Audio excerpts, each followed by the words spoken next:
Please be seated.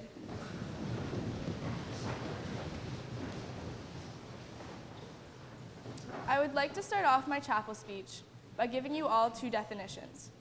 The first is fear, a distressing emotion aroused by impending danger, evil, pain, etc., whether the threat is real or imagined. The second is courage, the quality of mind or spirit that enables a person to face difficulty, danger, pain, etc., without fear. I do not normally disagree with dictionary definitions, but in this case, I do. As Nelson Mandela said, courage is not the absence of fear, but the triumph over it. The brave man is not he who does not feel afraid, but he who conquers that fear. Courage to me is not having no fear in challenging situations. Courage is continuing to act and function responsibly and successfully while still being completely terrified. Because of this, being courageous, even on a small scale, is one of the most important skills and virtues that a person can possess. Some people have fears that are rational, like being scared of heights or being freaked out by being left at home by themselves at night.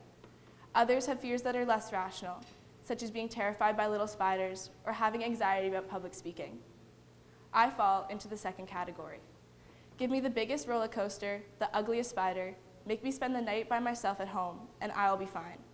There's only one thing that will always make my palms get sweaty and my heart race. My biggest fear is expressing how I feel. And by that, I don't mean saying I'm angry after an argument or how happy I am that I got a 95 on an assignment. I mean that I'm terrified about talking about long-term emotions, the ones that don't fluctuate from day to day. Vocalizing my emotions has always been an obstacle for me, but it was hardest in grade 9. Like most of you, it was my first year at Appleby, and I was nervous about making friends, getting good grades, and overall just fitting in. However, just fitting in was a lot harder for me than I'd like to admit, because I suffered from depression, anorexia, and self-harmed. As hard as I tried to get past it, to make friends, and to get better, there was always a little voice in my head that told me that I wasn't good enough, that no matter what, I would always be left out. I tried to find other outlets, such as writing and drawing, but it only briefly helped me. The anxiety that accompanied interacting with my peers was still there, the negative thoughts were still there, and I had no idea how to escape them. There were several times that I thought about asking for help and reaching out to my family for support, but I was scared that saying it out loud would make them see me differently. I was scared that they would think I was crazy and dramatic. I was scared that saying it out loud would make it worse. So I tried to just keep pushing, even though I was getting more and more upset, lonely, and depressed. It took several months before I forced myself to tell my parents about it. Even then, I was so terrified of talking about it that I had to write it in a letter that I then shoved under their bedroom door. It wasn't a large act of courage. I didn't run into their room and yell my emotions at them with my shoulders back and my head held high, but my small amount of courage was enough. My parents supported me as well as they could, and things began to turn around. I wasn't 100% okay, but I found small amounts of courage and confidence that helped me keep moving forward. I found the courage to convey what I was feeling regularly, and I accepted help that I would have previously ran from. I started opening up more with my peers, I pushed myself to try new activities, and I was blessed to make friends that have now become my family. It wasn't easy, and I didn't recover overnight. In fact, I still have days where I feel terrible and unworthy of my friends, or the thought of food makes me cringe. I still get anxious when I have to talk about my feelings. In fact, this speech has been one of the hardest things I've had to do at Appleby.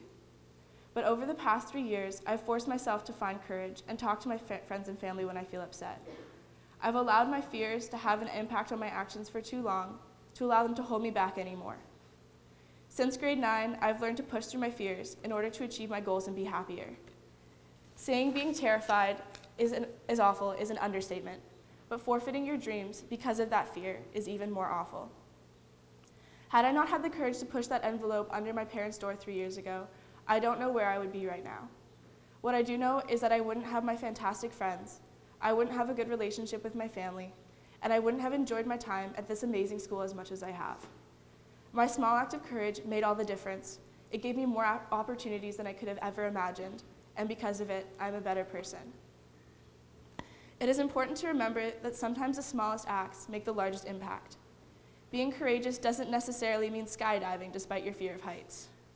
Being courageous can be forcing yourself to go to school, trying a new food, being willing to try a new skill even though you know you're going to make mistakes, or standing up for what you believe even if no one else agrees with you.